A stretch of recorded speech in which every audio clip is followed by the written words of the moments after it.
Yeah, so it was kind of ironic. So I don't want to take credit, but I will tell you that for booking him, I don't want to take credit for booking him because it wasn't that I was so smart. But the funny thing was, I just wanted to hear from him. So I'm very excited. I will say this. Besides that, whoa. Come on, guys, come on. Give me a little slack here.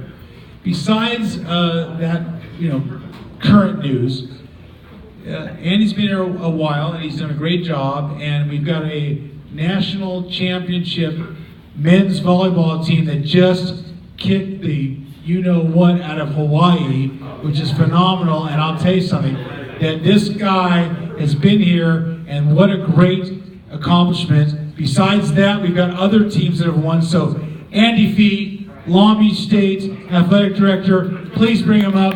Great job.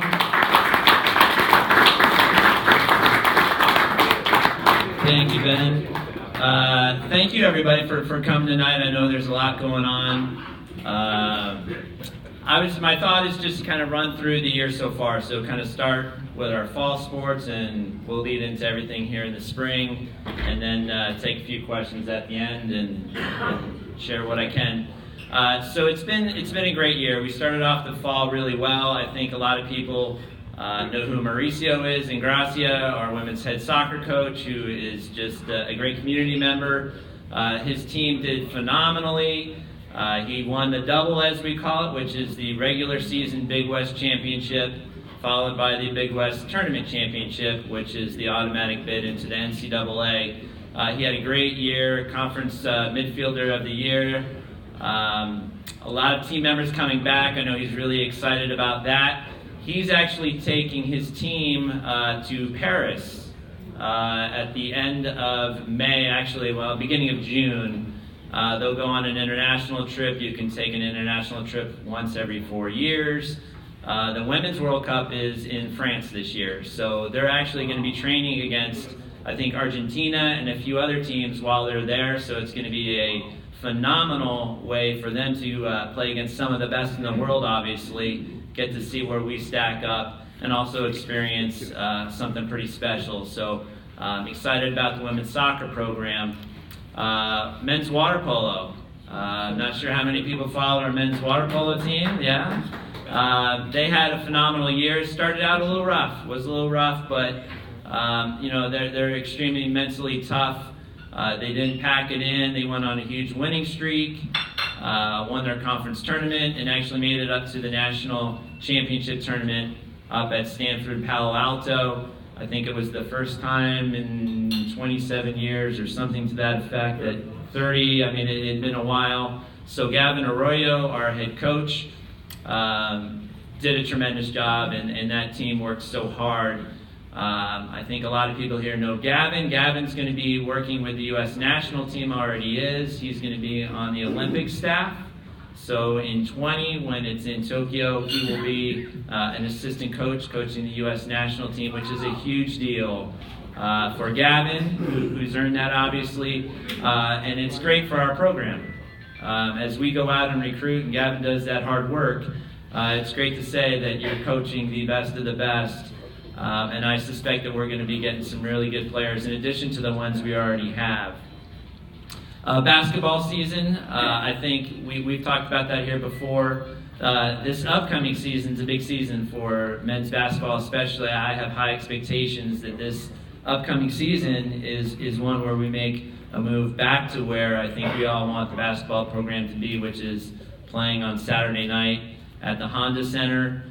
I'm excited about the incoming recruiting class. I saw one ranking recently. I think it was maybe 50 in the nation.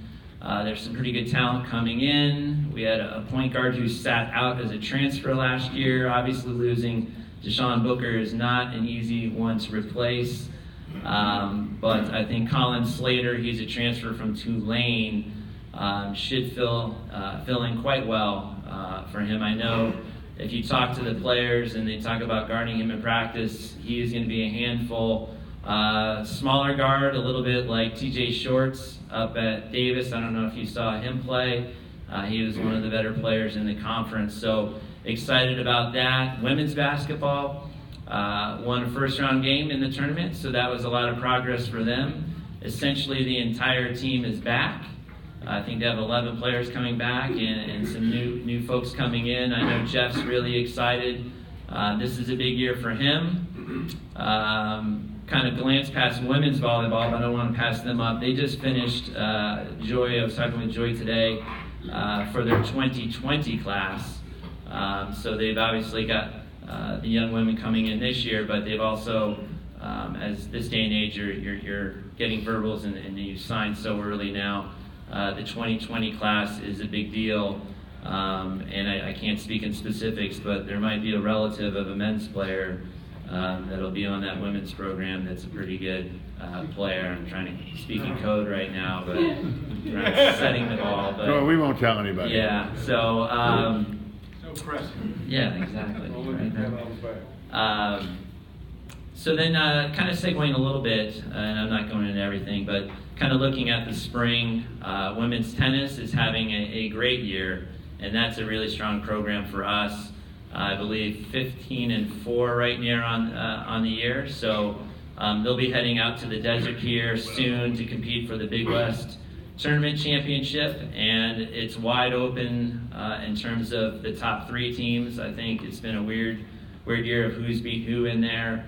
But you know, talking to Coach, she feels really good about where the program is right now. So the last 2 years we've missed the NCAA tournament, but I think everybody here knows how good that program has been over the years. So I think we're close and have a great shot at it this year. Softball, they've been banged up a little bit. They haven't played as well as I know Kim wants them and wants them where they are to be. I think we've got 5 series left, so still a lot of games in the Big West play. So again, I don't think there's a clear leader. Hawaii right now is a little bit ahead, but I think they've played kind of the bottom half of the conference. So we'll probably know more in 2 series of where we stand in relation to that.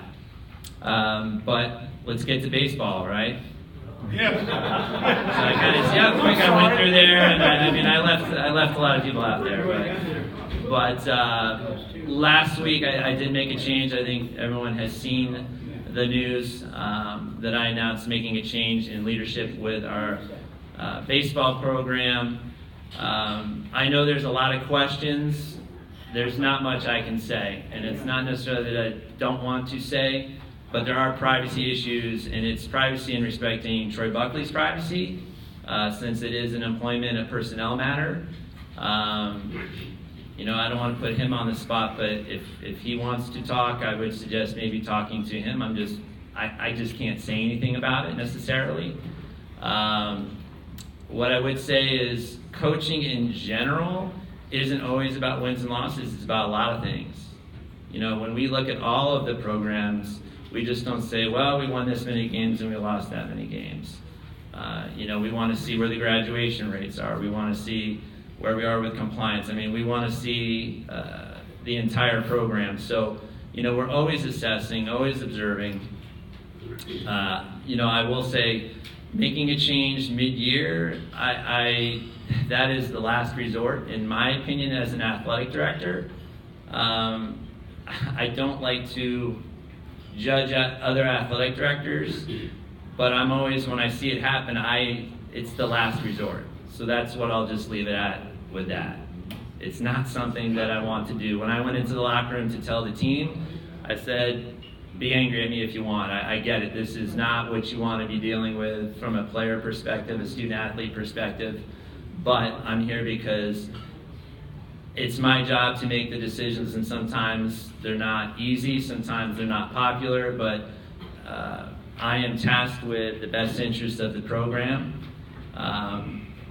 And again, I'll kind of leave it at that, but we are focused right now on the remainder of the season, so we do not have a search going right now. We're not interviewing anybody right now. People have reached out to me, but what I keep telling people is at the appropriate time, when the season's over, whenever that is, hopefully we get to keep playing and keep playing. But I want to make sure that the team right now and those student athletes have every opportunity to finish the year in a strong way. And I think we've got 6 series left. I'm looking at Benny Garcia, right? Yeah, six series. Thank you, Rob. So there's a lot of games left. We're 2-4 in conference right now. So we'll see. We've got Cal Poly at home this weekend. The schedule is, I think it favors us a little bit. We've got a lot of key series at home. We've got Santa Barbara on the road, which right now looks like the class of the conference. I think they swept Irvine. I don't know, does that sound right? I haven't looked at the standings other than ours. But that's kind of where we are. I do want to open it up and allow folks to ask questions, baseball or softball or anything related. So the floor is open. Before we take questions, so let's focus on the future, not the past. We can't talk about Troy, but we can definitely talk about the future. So with that said, we're going to start from the right to the left, and we're going to ask questions. But we're excited to hear that we're going to focus on the season currently, and we're going to see what happens. So to the right, anyone any questions for our athletic director? Yes. Do you want to brag about track and field? Coach Seitz, so we've got a track meet this week, the Beach Invitational. And I encourage you, I was actually laughing, we had an all-staff meeting today, and we're always looking for volunteers to help us with breaking the pits and all that, but there's probably, and Coach, maybe you can correct me, there's probably 3,000 athletes that come out to this thing over 5 days-ish. So, and there are Olympians, there are world record holders. I mean, this is the best of the best at this meet. My favorite's the long jump. I love it. In a former lifetime, I got to rake the pit at ASU and watch Dwight Phillips jump, and it's like watching rock stars when they call them the Air Force. They just fly through the air. But we've had some great results. Key, who is one of our jumpers, and 400 guys, Kimani Briggs, is a fun guy to watch. We've got a lot of them on the men's and the women's side, but I think Coach is really excited. The conference championship is up at Santa Barbara this year. It'll be in May, but this is another year where we're going to be in the mix for a conference championship.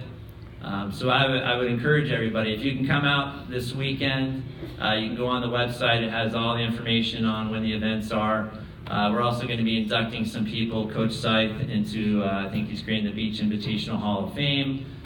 Someone from my staff, Cindy Masner, is being inducted, so I'm really proud of that because she's done an amazing job working with Coach Scythe over the years. But thank you for the question. I mean, it is one of our strongest programs and has a lot of history.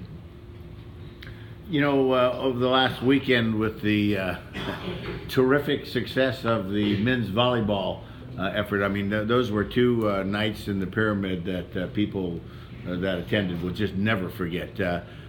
What is it that your department does when you anticipate a crowd double the normal size? Because I watched and there was a lot of effort going on around there.